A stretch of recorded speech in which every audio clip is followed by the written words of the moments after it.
Hello YouTube, my name's Sean Connors and welcome back to The Outsiders. Coming from you from semi-retirement really, I've seen a great video tonight and it absolutely makes sense to come out and actually do a video reply to it, which is Tim Harper's The Enemy, the greatest enemy a DM has, which effectively is himself. I'll leave a link on this video to Tim's because it's a brilliant watch and Tim's alter ego in it is quite disturbing, I have to say. It certainly scared me. Now I understand how he critiques himself. That's not quite how I do it, but it's pretty close. Yeah, he hits a very, very important point about how DMs really analyse themselves. I think anybody that has anybody with any due care of the craft, they put themselves through the ringer every time you run a game. It's absolutely no surprise that DMs who've been doing this for years are passionate around really putting themselves down. It's kind of strange how this works because I've found it a little bit like you're aiming for every session. You want the Holy Grail. You know, you want that absolute perfection game, the game where everything runs right. You know, your improvisations are top drawer, everything you do works to absolute perfection, and you walk away and so do the players. It's a rapturous round of applause. You yourself will get up and applaud yourself, as sad as that sounds, as alter ego-ish as it sounds. But the truth is, what actually happens is you fall short of that and you never get there. And the reason is because of your own critiques. Sometimes, as Tim says in his video, you misinterpret some of the things the players are doing around the table. You might see someone drawing and think that they bloody don't like your game, or you know, somebody's yawning and you fail to actually recognise the fact that they've probably been on the go for 20 hours. You take those signs as against you. It's personal. You're not hitting the spots, and he is right that many campaigns probably might reach a premature end if you don't ask the logical questions beyond the game. I've come to a realisation through my own self-analyzing of my own game that I did exactly what Tim did in his.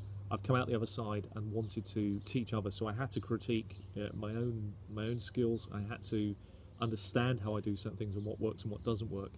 You're constantly always looking to improve, and that's the quality a great GM has. That is the quality in essence.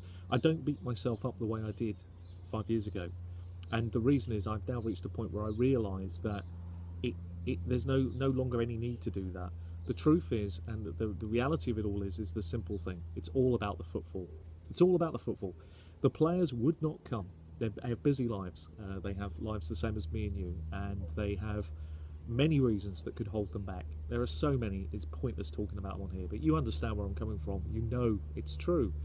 And when they put themselves out to come to your game, you know that the effort required just to do that, as much as we want to think that, you know, what we do is great, the truth is them turning up, sitting down, putting the character together and playing your game.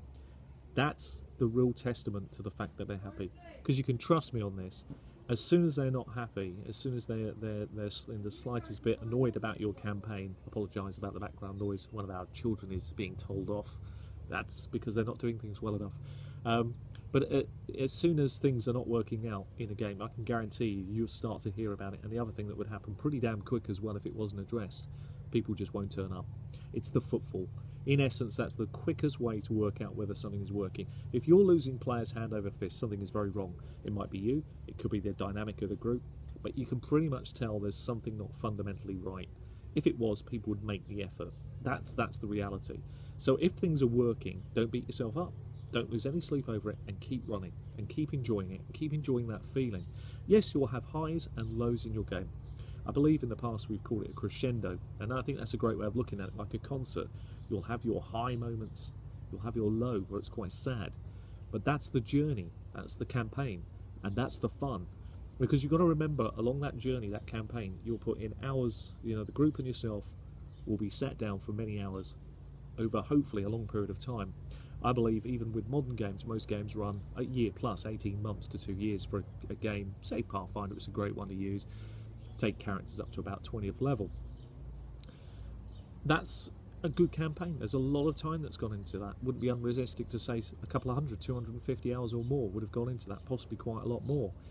That's a hell of a commitment of time. Do you think everybody remembers every minute of every second of that campaign? No, but there will be high points for each individual sat around that table, including yourself, and those are the moments that you'll look back on with great fondness 15, 20, 30 years later. And that's certainly the thing that keeps driving me on. And that's the thing That is the reality of it. So the quicker you can lose the enemy that is your shadow, really, the quicker you can actually realise that I've got to not be so self-critical. I look for the players to give me my feedback, talk to them out of the game, listen to what they have to say to you, listen to other DMs.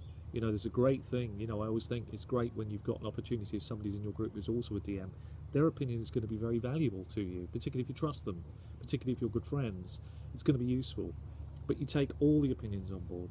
You don't dwell on anything, and if you ever have a game where it's a completely bad one, the key is how you bounce back. It's not whether you stop. That's the real key. That's the real strength of a DM, is you could have the worst session, but how do you bounce back next? That's really the testament of how good a GM you are.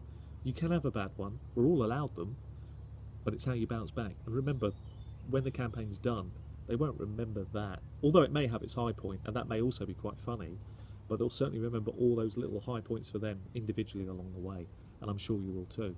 So try not to beat yourself up, try not to be too tough on yourself, and remember the most important thing is if you've got players regularly turning up at your door, or beating a path to want to get in one of your games, you're obviously doing something right, and that's really all that matters.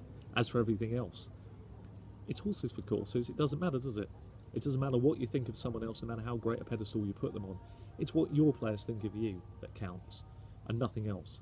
And with time, and it is time, you will become that GM that is able to run those games consistently well, with the occasional blip, and you'll find that you will be better for it. But as soon as you take that monkey off your back, which is the GMing one, the biggest one of all, the shadow monkey, the better you are as a GM.